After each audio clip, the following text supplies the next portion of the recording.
আর নিজের দুঃখ দেখলে অন্যের কষ্টের কথা মনে তাইলে তারপর আসলে স্ট্রেস ইনকন্টিনেন্স তো বললাম, তারপর urge incontinence due to damage to bladder muscles বা nerves, functional incontinence due to functional issues such as difficulty walking, transient incontinence due to delirium, infection, medications, etc. এবার আসলে অ্যালজাইমার্স অনেকবার আসে কোশ্চেনে, অ্যালজাইমার পার্কিনসন্স বোথ।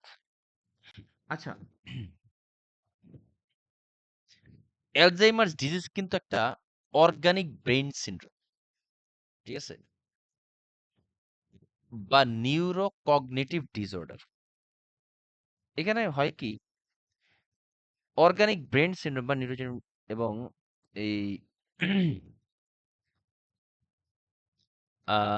আচ্ছা, এখানে একটা ইয়ে কি জিজ্ঞাসা করি যে এই অ্যালজাইমারে কি স্ট্রাকচারাল ডিফর্মিটি ঘটে ফারানা, বলো তো, ইয়েস অর নো?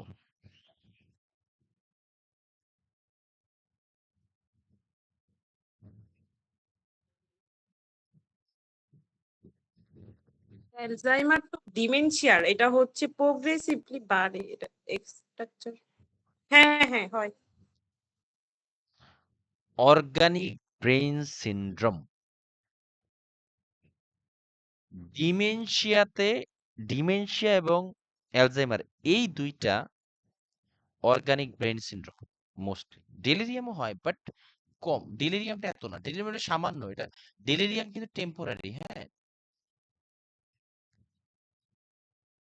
ডেলিরিয়াম কিন্তু টেম্পোরারি। আচ্ছা বলে দিই, আচ্ছা যাই হোক, অর্গানিক ব্রেন সিনড্রোম বলতে বোঝায় হলো যেই প্রবলেম গুলা স্ট্রাকচারাল চেঞ্জ ঘটায় দেয় ব্রেনের, এরকম একটা অ্যালজাইমার এবং একটা হলো ডিমেনশিয়া মোস্টলি। এবার এটাকে নিউরো কগনিটিভ ডিসঅর্ডারও বলা হয়। তো impairment of intellectual function accompanied by memory loss, সাধারণত short term and personality changes. It is chronic and progressive disease with slow insidious onset. Very important, হ্যাঁ এই লাইনটা, এটা খুবই স্লোলি আগে কিন্তু থামে না, এক বাড়তেই থাকে। এক পর্যায়ে হয় কি, বাড়তে পারে ব্রেইন অ্যাট্রফি, ব্রেন ছোট হয়ে যায়, মানে কি স্ট্রাকচারাল চেঞ্জ ঘটে, ব্রেন ছোট হয়ে যায়, and enlarged cerebral ventricles are seen on CT scan or MRI. এবং এইটা হলে there is no cure, medications can only delay the progression of symptoms, শুধুমাত্র মেডিকেশনটা ডিলে করা দেয় কিন্তু কোনো কিওর নাই। কি কারণ হয়? Reduce level of acetyl choline. Acetyl choline একটা নিউরোট্রান্সমিটার, যেটা আমাদের নার্ভ এন্ডিং থেকে সিক্রেশন হয়, এটার অভাবে হয়, এটার অভাবে অথবা জেনেটিক্যাল কারণেও হয়। এটা 4টা স্টেজ আছে। এই স্টেজগুলো কি কেমন আসে? কারণ তুমি কেমন পাইছো? বুঝি নাই ভাইয়া, কথা কাইটা আসছে, আবার একটু বলেন। এই যে পার্কিনসন, অ্যালজাইমারের স্টেজগুলোর থেকেই কোনো কেমন কোশ্চেন পাইছিলা? না স্টেজ থেকে না ভাইয়া, এটা হচ্ছে মেডিকেল, বেশিরভাগ হ্যাঁ আসে বলো বলো। ম্যানেজমেন্ট আছে না, নার্সিং ম্যানেজমেন্ট, হ্যাঁ, নার্সিং টিচিং, যেগুলা এই বেশি আসে, আর মেডিকেল ম্যানেজমেন্ট। মেডিকেল, হ্যাঁ মেডিকেল ম্যানেজমেন্টটা আমি বেশি পাইছি, মেডিকেল ম্যানেজমেন্ট, নার্সিং তো পাইছি অবশ্যই। স্টেজগুলা জানতে পারলে ভালো, না জানলে আমার খুব একটা প্রবলেম হবে না, বাট একটু অ্যাট লিস্ট একবার একটু পড়ি এবং কিছু কিছু জিনিস বলে দিই। Stage 1 last from 2 to 4 years, memory loss specially recent. এবং আচ্ছা, ডিমেনশিয়া এবং অ্যালজাইমার একটা পার্থক্য একটু বলে দিই চান্সে। অ্যালজাইমারে রিসেন্ট মেমোরি লস হয় বুঝছো, আর ডিমেনশিয়াতে পাস্ট মেমোরি লস হয়। তো ফরগেট অ্যাপয়েন্টমেন্টস, তারপরে decrease ability to learn new task, lack of spontaneity, মানে নিজে থেকে কোনো কিছু শুরু করতে পারে না, loss of sense of humour, lack of energy, confabulation. Confabulation বলতে বোঝায় আম, মানে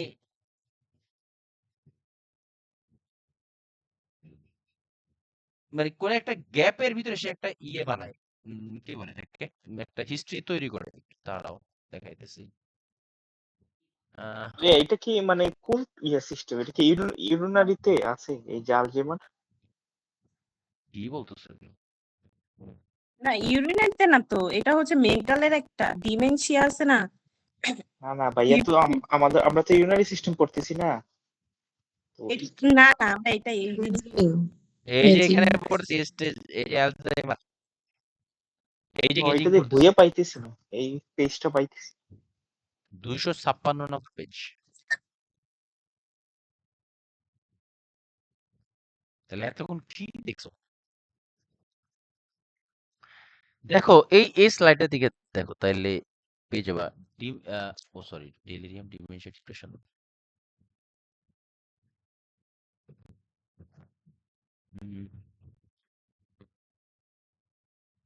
অনেকগুলো স্লাইড তো পরে পরে ফেলতেছি, উঠে গেছে হিসাবটা। দেখো, অর্গানিক ব্রেন সিনড্রোম, নিউরোকগনিটিভ বা organic mental disorder, delirium dementia.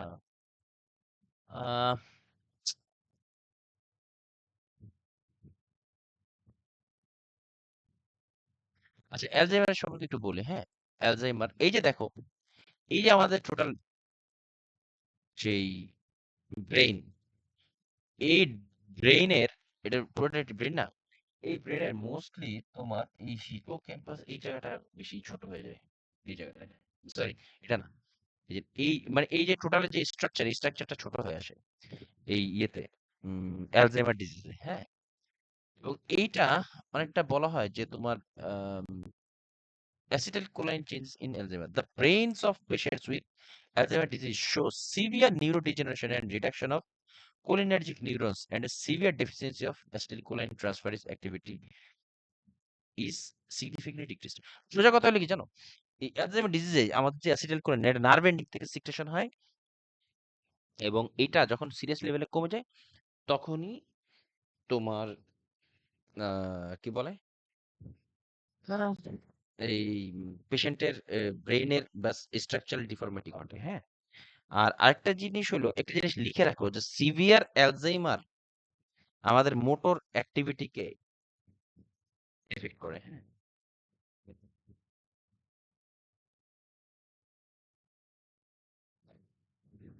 এরপর আসি হলো confabulation. Confabulation making up stories to fill up gaps in the memory. আমরা এটা ইয়েতে পড়ছিলাম যে অ্যালকোহলিক পেশেন্টদের ক্ষেত্রে এরকম দেখা যায়, বুঝছো? তারা যখন অ্যালকোহল খায় না, অনেক সময় দেখবে যেসব পেশেন্টরা অ্যালকোহল খায়, তারা তাদের এই তারা ওই মাতাল অবস্থায় কোনো একটা উল্টাপাল্টা জিনিস বলে, মানে তারা হয়তো বা যেই সিচুয়েশন থাকে ওই জিনিসটি মনে করতে পারে। এটা হলো কনফ্যাবুলেশন। এর না মনে রাখলে সমস্যা নেই।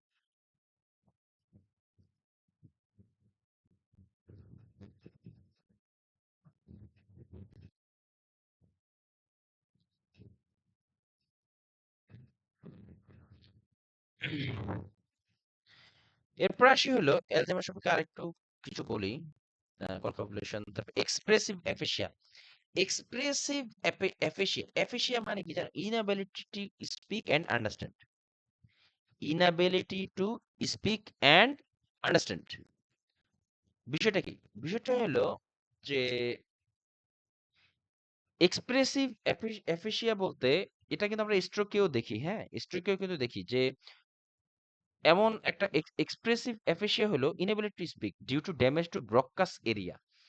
এটা হয় কি, যখন আমাদের পেশেন্টদের এই যে অ্যাসিটাইল কোলাইন যখন সিক্রেশন কমে যায়, তখন আমাদের ব্রেইনের এই মানে ব্রডকাস্ট এরিয়া হলো যে এটা, এই যে এই ব্রডকাস্ট এরিয়া, এটা হলো তোমার টেম্পোরাল লোবের এখানে থাকে। ফ্রন্টালে থাকে, ফ্রন্টাল। ফ্রন্টালে থাকে না? হুম। হ্যাঁ, হইতে পারে ফ্রন্টালে, রাইট। অনেকদিন ফ্রন্টাল এরিয়াতে থাকে, বুঝছো? এই জায়গাটা আমাদের স্পিচ প্রোডাকশন সাইট।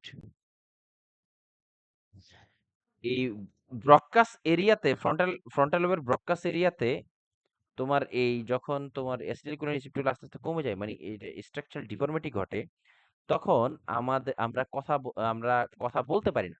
এটা কিন্তু ইয়েতেও হয়, স্ট্রোক আছে না? স্ট্রোকে যখন তোমার এই ব্রডকাস্ট এরিয়াতে ব্লিডিং হয় স্ট্রোকে, তখন এই ব্লিডিং হওয়ার ফলে এখানে সিগন্যাল গুলা, নিউরোট্রান্সমিটার সিগন্যাল গুলা কাজ করে না। ফলে কি হয়, দেখবা যে স্ট্রোক করলে কেউ দেখবা যে কথা বলতে পারে না, আবার অনেকে দেখবা কথা বলতে পারে বুঝতে পারে না। এরকম হয়।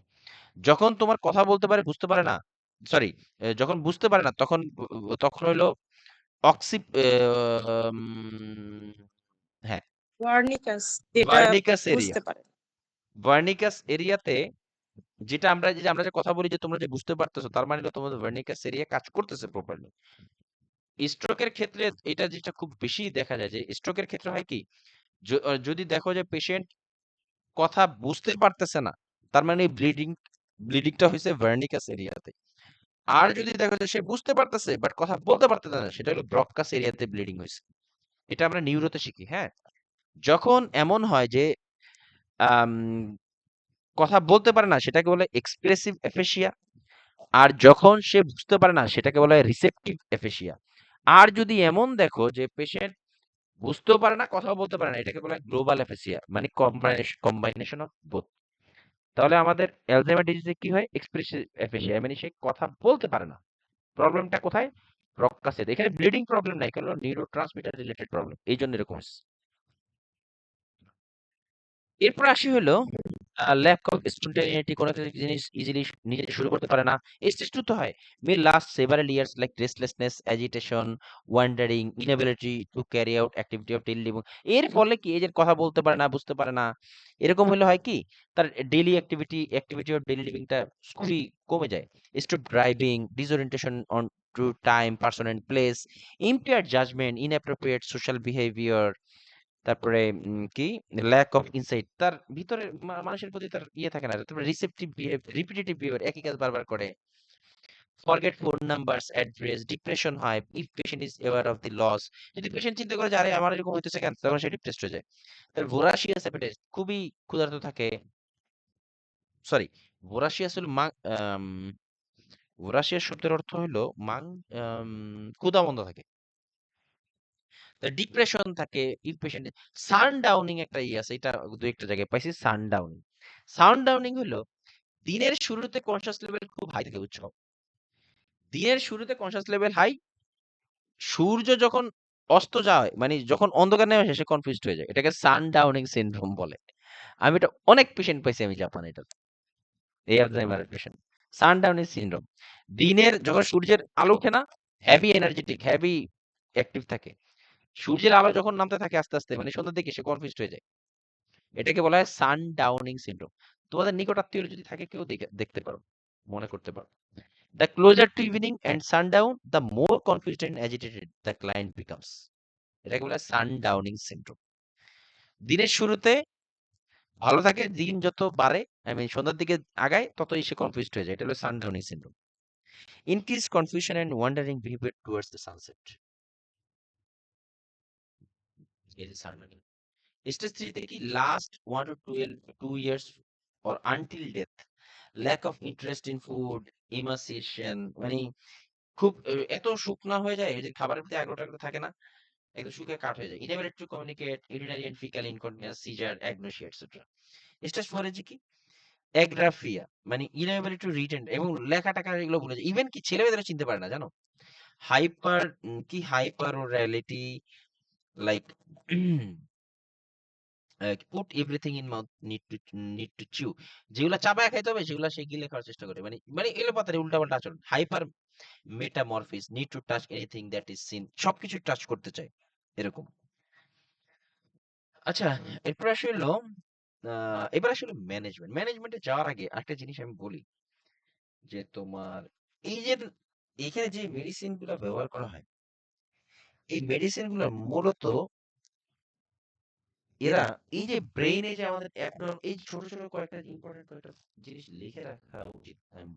এই যে এখানে যে কয়েকটা ড্রাগ আছে, এই ড্রাগ গুলা, এগুলা তোমার আমাদের ড্রাগটাকে কিওর করে না, আগেই বলে নি। এরা যে ব্রেইনের যে অ্যাবনর্মাল অ্যাক্টিভিটিস, এটা কমায় দেয়। এই ড্রাগ গুলা কি করে, প্রথমেই অ্যাবনর্মাল অ্যাক্টিভিটিস রিডিউস করে দেয়। 2 নম্বরে যদি বলি, এরা বিহেভিয়ারাল প্রবলেম গুলোকে কমায়, লাইক এই যে repetitive behaviour, activity of daily living, এগুলো যে কমে গেছে না, এগুলো আস্তে একটু বাড়ানোর চেষ্টা করে। মানে কিওর করতে পারে না, বাট দাবায় রাখে বা একটু ডিলে করে দেয়, এরকম। এবং তার যে অ্যাক্টিভিটি অফ ডেইলি লিভিং ফাংশনিংটা একটা বাড়ায় এই ট্র্যাকগুলো। Improve activity of daily living এবং ইমপ্রুভ কগনিশন, মানে তাদের একটু জ্ঞান বুদ্ধিটা একটু বাড়ানোর চেষ্টা করে এই ট্র্যাকগুলো, কিন্তু কিওর করতে পারে না। প্রথমেই আসি হইলো এই মেডিকেল ম্যানেজমেন্ট, কোলিনাস স্ট্রেস ইনহিবিটরস। এই কোলিনাস্ট্রেজ ইনহিবিটরসটা অনেকটা কোলিনার্জিক ড্রাগের মতো কাজ করে, এটা লিখে রাখো, এটা কাজে দিবে। কোলিনাস্ট্রেজ ইনহিবিটরস এই ড্রাগগুলা তারা কোলিনার্জিক ড্রাগের মতো কাজ করে, মানে কোলিনার্জিক মিন্স ওয়েট, ঠিক আছে?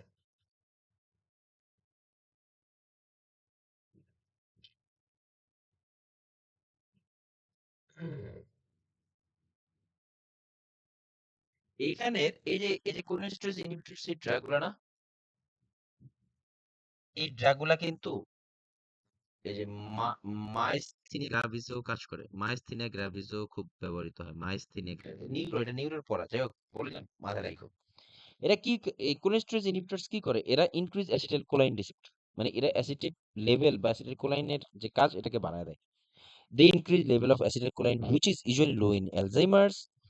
এবং অলরেডি বলে ফেলছে এই ড্রাগগুলো যে কি ডনপেজিল, গ্যালান্টামাইন, ট্যাক্রিন, রিভাস্টিকমিন, বিশেষ করে রিভাস্টিকমিন খুবই আসে, রিভাস্টিকমিন, পাইরিডোস্টিকমিন, এই টিকমিন, এটা ডনপেজিল, এই দুইটাই খুবই ব্যবহৃত হয়। হ্যাঁ, এটার মাইস্থেনিয়া গ্র্যাভিস এটা হলো তোমার নিউরো রিলেটেড একটা প্রবলেম, যেটা নার্ভ ইস্যু। নিউরোতে আমরা পড়ছি অলরেডি, তবে এটা টেনশন নেই, আবার পড়বো।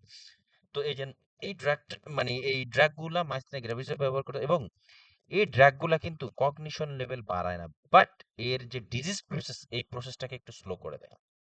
আমি আবার বলি, এই ড্রাগগুলো একটা ড্রাগ, এই যে কোলেস্টেরল ইনহিবিটরস, এই একটা ড্রাগও এরা কিন্তু কগনিশন লেভেল বাড়ায় না, এরা জাস্ট ডিজিজ প্রসেসটাকে স্লো করে দেয়। তারপরে এনএমডিএ বা ভেরি ইম্পর্টেন্ট, এই যে মেমান্টিন, এই ড্রাগটা মেমান্টিন অনেকবার কোশ্চেনে পাওয়া গেছে। হ্যাঁ, মেমান্টিন, এই কোলেস্ট্রেজ এবং মেমান্টিন এই দুইটা ড্রাগ, এই কোলেস্ট্রেজ ইনহিবিটরস এবং মেমান্টিন এই ড্রাগগুলো অনেকবার এই অ্যালজাইমার ড্রাগ হিসেবে আসছে।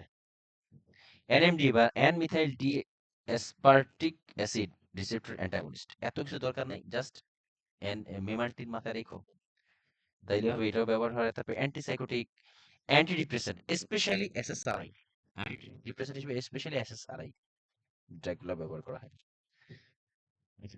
লাইক সেট্রালিন, এগুলো আর কি। হ্যাঁ, herbal medication like ginkgo biloba, এটাও ব্যবহার করা হয়। তারপর ওমেগা 3 ফ্যাটি অ্যাসিড বা কক10, এই ড্রাগগুলো ব্যবহার করা হয়। কক10 অ্যান্টিঅক্সিডেন্ট, এবং এই কক10 মূলত অ্যান্টিঅক্সিডেন্ট, এই মানে এই অ্যান্টিঅক্সিডেন্ট আসলে কি করে, বা কক10 এগুলো আসলে কি করে? এরা আমাদের যে ব্রেন যে সেল ডিস্ট্রাকশন হয় না, যার ফলেই তো ব্রেনটা মানে কি বলে শর্ট হয়ে আসে বা অ্যাট্রফি হয়, তাই না? এটাকে প্রসেসটা স্লো করে দেয়, বন্ধ করতে পারে না, বাট স্লো করে। কিছু স্লাইড আছে, একটু বাকি আছে হালকা। এই মাইস্থেনিয়া গ্রাভিসের মেডিকেল ম্যানেজমেন্ট এই একই, অ্যান্টি বা কোলিনার্জিক ড্রাগ লাইক এই নিওস্টিকমিন, পাইরিডোস্টিকমিন, এট্রোফোনিয়াম, এই যে এখানে রিভাস্টিকমিন লেখা আছে, এই ড্রাগগুলোই ব্যবহার করা হয়। এটা মাইস্থেনিয়া গ্রাভিসও ব্যবহার করা হয়, কোলিনাস্ট্রেজ ইনহিবিটরস। যে এই যে একই, যেগুলো মাত্র পড়লাম, Alzheimer medical management like donepezil, rivastigmine, galantamine, tacrine, আর NMD receptor like memantine. Antipsychotic তো আমরা জানি, অ্যান্টি ডিপ্রেসেন্ট লাইক এসএসআরআই, তার herbal medication like ginkgo biloba, omega 3 fatty acid, কক10 এবং ওমেগা 3 এটা হলো অ্যান্টিঅক্সিডেন্ট, দুইটাই কি করে ডিজিজ প্রসেসটাকে বা সেল এক্সট্রাকশনটাকে কমায় আর কি। হ্যাঁ, অ্যান্টিঅক্সিডেন্ট। এই যে দেখো, যে জিনিসটা তোকে বলছিলাম, এই ড্রাগগুলো effect of medications for Alzheimer's, they don't cure Alzheimer's, এটা কিন্তু কিওর করে না। Decrease abnormal brain activities and decrease behavioural problems, improve functioning, improve activity of daily living, improve cognition, এগুলো বাড়ায় এই ড্রাগগুলো যা আছে যেগুলো, ঠিক আছে? তারপর আসি হলো নার্সিং ম্যানেজার সেফটি প্রিকশনস। কি রে ভাই, আজকে শেষ করতে পারবো না নাকি? যাই হোক, যতটুকু পারা যায় দেখি। সেফটি প্রিকশন, অ্যাডিকুয়েট লাইটিং, তাহলে এই ধরনের পেশেন্টরা যেহেতু কনফিউজড থাকে, তারপরে তোমার রিস্ক অফ ফল থাকে, তাহলে কি adequate lighting. Bed in lowest position, যত বেশি লো থাকবে ততই ভালো। ফ্লোর ম্যাট্রেস, ইয়েস, যাতে না পড়ে যায়, ফ্লোর ম্যাট্রেস থাকতে হয়। এই জন্য সাইড রেলস, সাইড রেলস কিন্তু চারপাশে না, যে কোনো এক পাশ খোলা থাকবে। Restaurants only as the last resort, না last option, sorry last resort. ও মানে অনেক সময় হাত পা বেঁধে রাখতে হয়, যেটা সর্বশেষ উপায় হিসেবে অবলম্বন করতে হবে। তারপরে elopement precautions, তারপরে approach the patient with friendly relaxed manner. Patient with Alzheimer's reflect the effect of those around them. Yes, মানে হলো পেশেন্ট কিন্তু তার কগনিটিভ ফাংশন কিন্তু থাকে না, কিন্তু পেশেন্ট আমাদের যে ফেসিয়াল এক্সপ্রেশন, না আমরা কি রাগ হইতেছি কিনা পেশেন্ট এটা বুঝতে পারে যে আমরা রাগ হইতেছি কিনা। এই আমাদের ফেসিয়াল এক্সপ্রেশন দেখে কিন্তু পেশেন্ট গেস করে যে আমাদের কি করতে হবে। সরি, পেশেন্টের ফেসিয়াল, আমি উল্টা বলতেছি, পেশেন্টের ফেসিয়াল এক্সপ্রেশন দেখে আমাদের বুঝতে হবে যে পেশেন্ট রাগ করছে কিনা বা পেশেন্টের কিছু প্রয়োজন কিনা, এগুলা পেশেন্টের এক্সপ্রেশন দেখে আমাদের গেস করতে হবে। হ্যাঁ, এবং এই জন্য পেশেন্টের সাথে অল টাইম রিল্যাক্সড কাম ম্যানারে থাকতে হবে। তারপরে enhance communication, like speak in clear low pitch voice. এই যে এই জায়গাটাই মনে পাইছিলাম যে পেশেন্ট কানে শুনতেছে না, জোরে কথা বলতে হবে। No, speak in clear low pitch voice, short simple sentence, ask only one questions at a time. একমাত্র এনক্লেক্স একমাত্র জায়গা পাইছি যেখানে পেশেন্টকে ক্লোজ এন্ডেড কোশ্চেন করা হয়। ইউজ ইয়েস না বা নো কোশ্চেন্স, ইম্পর্টেন্ট কোশ্চেন পাওয়া গেছে। এনক্লেক্সে একমাত্র জায়গা যেখানে পেশেন্টকে ক্লোজ এন্ডেড কোশ্চেন করতে হবে। আই মিন হয় ইয়েস নাহলে no. Avoid question that require choices, কারণ পেশেন্টকে যদি তুমি ওপেন এন্ডেড কোশ্চেন করতে যাও সেই ক্ষেত্রে তোমার অ্যান্সার করতে পারবে না, সে কনফিউজড হয়ে যাবে। এটা কিন্তু কোশ্চেন অনেকবার পেয়েছি। frequently orient to person, place and time. Label item using visual signs such as pictures. Avoid isolating the patient and provide stimulation such as TV or soft music. Relaxation therapy, এটা আমরা অনেক semi জাপানে, তারপরে like পেট therapy, ছোট ছোট বাচ্চাদের ছবি, music therapy দেওয়া হয়, reminiscence therapy, recollection of the past positive memory or experiences. Yes, পেশেন্টের অতীতে ভালো কিছু ঘটনার কোনো ছবি বা কোনো হিস্ট্রি থাকলে তার সামনে এনে ধরা, সে তখন সে নিজেকে চিন্তা করতে পারে শুয়ে শুয়ে অথবা বসে বসে, আরে আমি তো এই জিনিসটা করছিলাম, এটা করছিলাম, আমি এইভাবে অ্যাটেন্ড করছি, এরকম। ঠিক আছে, এরকম এটাকে রেমিনিসেন্স থেরাপি বলে। পূর্ব ভালো সিনারি অথবা পূর্বের ভালো ইতিহাসগুলো তার সামনে আনা হয়। মেনটেন মোবিলিটি এন্ড, হ্যাঁ, এইটাও কোশ্চেন আসছিল রেমিনিসেন্স থেরাপি। হ্যাঁ, এইটা দেখছিলাম যে পেশেন্ট হচ্ছে অনেক আপসেট, এখন কি করবে অ্যাজ এ নার্স হিসেবে কি করা উচিত। আচ্ছা মানে আচ্ছা, উনি অনেক স্যাড ফিল করতেছে যে কোথাও ঘুরতে যেতে পারতেছে না। হুম, yes.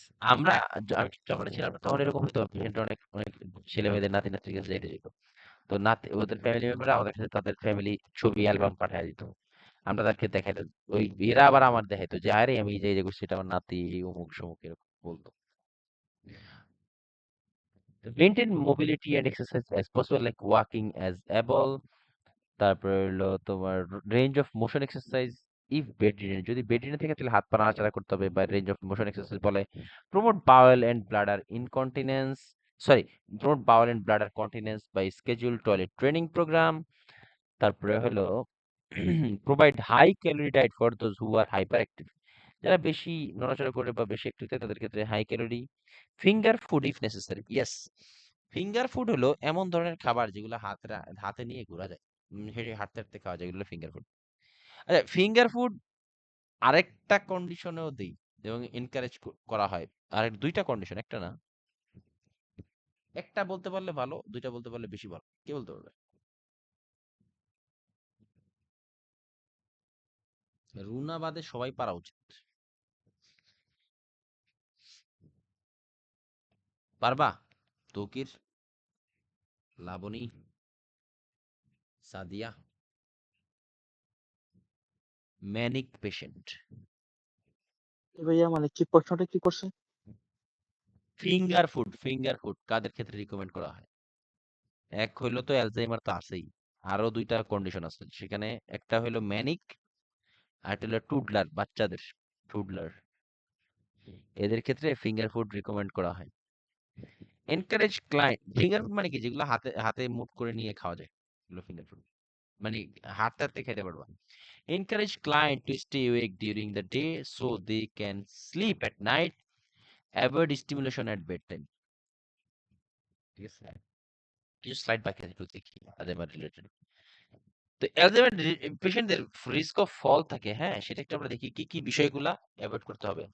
General exercise like improve strength, get balance, regular eye exam বা glass as needed, non skip rubber sole shoes বা সক্স, গ্রাব বার্স বা non skid mats in bathroom, no scatter drugs. No scatter drugs মানে যে বাথরুমের সামনে যেই ইয়েগুলা মানে পাপোশগুলা নাড়াচাড়া করে ওগুলা দেওয়া যাবে না। বাট যদি তুমি এই এই ইয়েটা দাও তাহলে টেপ লাগায়া তারপরে বাথরুমের সামনে দিতে পারো, যাতে করে মেন প্রবলেমটা কি এই নাড়াচাড়া করে যে ম্যাটগুলো, কারণ চলাচলের সময় পেশেন্ট যদি হাঁটতে গিয়ে ওইটা যদি সরে যায় ম্যাট্রেসটা বা ম্যাটটা, তাহলে পেশেন্ট পড়ে যেয়ে ব্যথা করে। এই জন্য নো স্কেটার রাগ মানে যে রাগগুলা বা ম্যাটগুলা নাড়াচাড়া করে সেগুলো দেওয়া যাবে না। Bed in lowest position, floor mattress not for ambulatory patient, adequate lighting বা clutter free environment, কোনো ঝামেলা মুক্ত environment, room assignment closest to nurses station, nursing স্টেশনের কাছাকাছি ইয়েটা থাকতে হবে, পেশেন্টের রুমটা থাকা উচিত। Hourly rounds helps to offer toileting, nutrition and pain management as needed, wearing electronic fall alert device বা বেড অ্যালার্ম ডিভাইস। মানে হলো পেশেন্টরা যখন তোমার বেডে শুয়ে থাকে, যেসব পেশেন্টের এই ধরনের প্রবলেম থাকে, তারা বেডের থেকে উঠলেই একটা সাউন্ড হয়, এটাকে বেড অ্যালার্ম বা ফল অ্যালার্ট ডিভাইস বলা হয়। One on one supervision as needed এবং avoid all four side drills, it's a restraint and also risk for more dangerous fall. এইভাবে আমরা ফলটাকে প্রিভেন্ট করতে পারি। এই যে বেড অ্যালার্ম, এই বেডের যখনই তোমার বেডের থেকে উঠবে, বাংলাদেশে এগুলো আছে মনে হয় না এখন, ইয়ে তৌকির, খাটের থেকে উঠলে এই অ্যালার্ম বাজে, আছে না? অথবা সাদিয়া, সাদিয়া দেখছো এই ধরনের ইয়ে,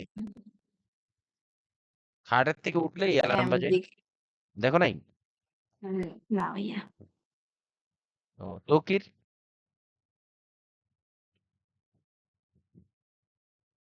তৌকিরও দেখে নাই না, হইতে পারে। আর এগুলো হলো যে তোমার ওই যে আম, মানে ব্যান্ডেড হাতে লেখা থাকে অনেক সময়। আরেকটা জিনিস হলো, আমরা যখন রুট আওয়ার মানে ইয়ে করি না, মানে কি বলে রাউন্ড দেই না, রাউন্ড দিলে কি কি জিনিস দেখি? পটি, পজিশন, 5P বলা হয়। আওয়ারলি রাউন্ড দেওয়ার সময় 5টা পি মেনে করে এগুলো: পটি, পজিশন, পেইন, প্লেসমেন্ট। প্লেসমেন্টে কিভাবে আছে? তার periphery like proximity of personal items like bed height, উঁচু কতটুকু আছে, কল লাইট কতটুকু ঠিক আছে কিনা, ওয়াটার, টিস্যু, ইউরিনাল এগুলো প্রয়োজন আছে কিনা এগুলো। আচ্ছা, আজকে ভাবছিলাম শেষ করতে পারবো, আনফরচুনেটলি আজকে আর হচ্ছে না। তো